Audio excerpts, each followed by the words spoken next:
Today we're going to have a look at this question to make sure that you really understand this concept about the fundamental theorem of calculus, which we've talked about before in one aspect, but this is another aspect of the fundamental theorem.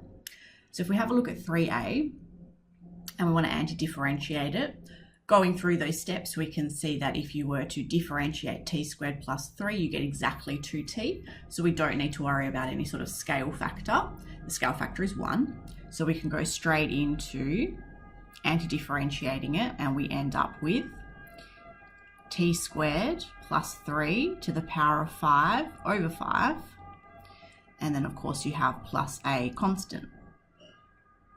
Now in part B, what we want to do is not only anti-differentiate it, which we've already done, but we also want to substitute in or do a definite integral. So setting that up, we have our antiderivative between -2 and x,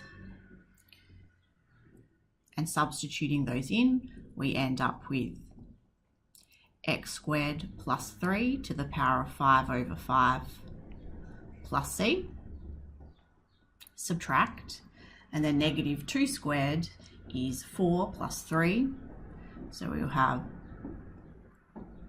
7 to the power of 5 on 5, and then plus c. And we're not going to evaluate that any further, because in part C, what we want to do is differentiate what we just got. So if we differentiate it, what do we end up with? So first of all, we can see from before that these c's have cancelled out. Don't need to worry about those at all. And because we have a constant here in the second bracket, we just have a constant that will go to 0. So really we're just looking at the first part. So anti-differentiating that, we end up with 5 x squared plus 3 to the power of 4, and obviously we've got still our 5 here, multiplied by the derivative of what's in the bracket, which is 2x.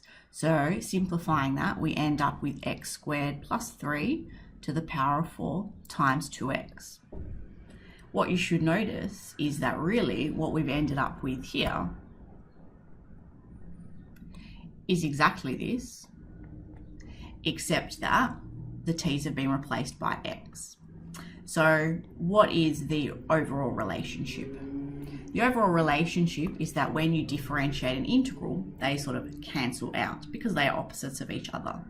So in general, if you are trying to differentiate an integral from some sort of constant to x, and we're just doing it for x because that's all we need to know for the course, but we could do it in more detail with a function of x. And here we have some sort of function of t, then what you end up with is g of x, and that's all.